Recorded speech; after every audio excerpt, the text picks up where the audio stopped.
ನಮಸ್ಕಾರ ಗೆಳೆಯರ, ನಾನಿವತ್ತು ಹೇಳುವಂಥ ಮೂವಿ ಹೆಸರು ಟೆರಿಫೈಯರ್ ಪಾರ್ಟ್ 2. ಮೂವಿಯ ಪ್ರಾರಂಭದಲ್ಲಿ ನಾವು ನೋಡ್ತೇವೆ ಆ ಒಂದು ಕ್ಲೌನ್ ಇನ್ನೂ ಸತ್ತಿಲ್ಲ ಅಂತ. ಅದಲ್ಲದೆ ಅಲ್ಲಿರುವಂಥ ಡಾಕ್ಟರ್ನ ತುಂಬಾನೇ ಕ್ರೂರವಾಗಿ ಕೊಲೆ ಮಾಡುತ್ತೆ. ಮೂವಿಯ ಮೈನ್ ಸ್ಟೋರಿಗೆ ಬರೋಣ.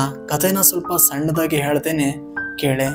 ಪ್ರಾರಂಭದಲ್ಲಿ ನಾವು ನೋಡ್ತೇವೆ ಸಿಯಾನಾ ಅನ್ನೋ ಒಂದು ಹುಡುಗಿ ತನ್ನ ತಂದೆನ ಕಳ್ಕೊಂಡಿರ್ತಾಳೆ ಅಂತ. ಇದೇ ಕಾರಣಕ್ಕೆ ಅವಳು ಮಾನಸಿಕವಾಗಿ ತುಂಬಾನೇ ಬೇಸರದಲ್ಲಿ ಇರ್ತಾಳೆ. ಅದಲ್ಲದೆ ತನ್ನ ಕನಸಿನಲ್ಲಿ ಆ ಒಂದು ಕ್ಲೌನ್ನ ತುಂಬಾನೇ ನೆನೆಸ್ಕೊಂತಾ ಇರ್ತಾಳೆ. ಅದಕ್ಕೆ ಕಾರಣ ಏನು ಅಂದ್ರೆ, ತನ್ನ ತಂದೆ ಕೂಡ ತನ್ನ ಡ್ರಾಯಿಂಗ್ ಬುಕ್ನಲ್ಲಿ ಆ ಒಂದು ಕ್ಲೌನ್ ಚಿತ್ರನ ಬಿಡಿಸಿರ್ತಾನೆ. ತನ್ನ ತಂದೆ ಹೇಗೆ ಸತ್ತ ಅಂತ ಇದರಿಂದ ಗೊತ್ತಾಗುತ್ತೆ. ಸಿಯಾನಾ ಅನ್ನೋ ಹುಡುಗಿನ ಆ ಒಂದು ಕ್ಲೌನ್ ಟಾರ್ಗೆಟ್ ಮಾಡ್ತಿರುತ್ತೆ.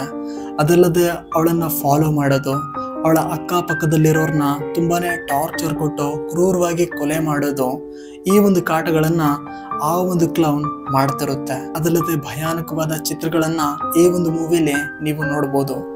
ನಿಮಗೆ ಇಂಥ ಮೂವಿಗಳನ್ನ ನೋಡೋದಕ್ಕೆ ಇಷ್ಟ ಇಲ್ಲ ಅಂದ್ರೆ ದಯವಿಟ್ಟು ಈ ಒಂದು ಮೂವಿನ ನೋಡೋದಕ್ಕೆ ಹೋಗ್ಬೇಡಿ. ಇದು ಕೇವಲ ಒಂದು ಮೂವಿ ಅಂತ ತಿಳ್ಕೊಂಡಿದ್ರೆ ಅದು ತಪ್ಪಾಗುತ್ತೆ. ಯಾಕೆ ಅಂದ್ರೆ ಜನರು ತುಂಬಾನೇ ಕಥೆಗಳನ್ನ ಹೇಳ್ತಾರೆ. ಈ ಒಂದು ಕ್ಲೌನ್ ಮೊದಲು ಒಂದು ಹಳೆಯ ಸರ್ಕಸ್ ಕಂಪನಿಲಿ ಕೆಲಸ ಮಾಡ್ತಿತ್ತು ಅಂತ. ಆದ್ರೆ ಯಾವುದೋ ಒಂದು ಅಪಘಾತದಿಂದ ಅದು ಸಾವನ್ನಪ್ಪುತ್ತೆ.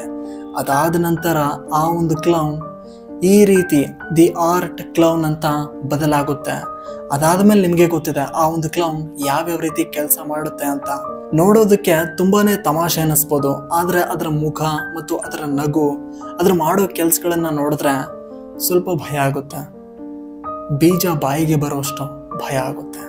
ಗೆಳೆಯರ, ಈ ಒಂದು ಮೂವಿಲಿ ನೀವು ಕೆಲವು ವಿಷಯಗಳನ್ನ ಗಮನಿಸ್ಬೇಕು. ಅಂದ್ರೆ ಆ ಒಂದು ಕ್ಲೌನ್ ಮತ್ತೆ ಹೇಗೆ ಬದುಕಿ ಬರುತ್ತೆ, ಅದಲ್ಲದೆ ಆ ಒಂದು ಕ್ಲೌನ್ ಸಿಯಾನಾ ಅನ್ನೋ ಹುಡುಗಿನ ಯಾಕೆ ಟಾರ್ಗೆಟ್ ಮಾಡ್ತಿರುತ್ತೆ, ಅದಲ್ಲದೆ ಸಿಯಾನಾ ಮತ್ತು ಆ ಒಂದು ಕ್ಲೌನಿನ ಮಧ್ಯೆ ಇರುವ ಅತೀಂದ್ರಿಯ ಶಕ್ತಿ ಬಗ್ಗೆ ಈ ಒಂದು ಮೂವಿಲಿ ನಿಮಗೆ ಗೊತ್ತಾಗುತ್ತೆ.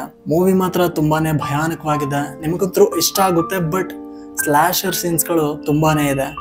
ಗೆಳೆಯರ, ಇಂಥ ಬೆಸ್ಟ್ ಮೂವೀಸ್ಗಳ ಅಪ್ಡೇಟ್ಸ್ಗಳಿಗಾಗಿ ನನ್ನ ಚಾನಲ್ಗೆ ಜಾಯ್ನ್ ಆಗಿ. ಮುಂದಿನ ವಿಡಿಯೋದಲ್ಲಿ ಸಿಗ್ತೀನಿ ಗೆಳೆಯರೆ. ಅಲ್ಲಿ ತನಕ ಕಾಯ್ತಾ ಇರಿ. ಬರ್ತೀನಿ ಗೆಳೆಯರ.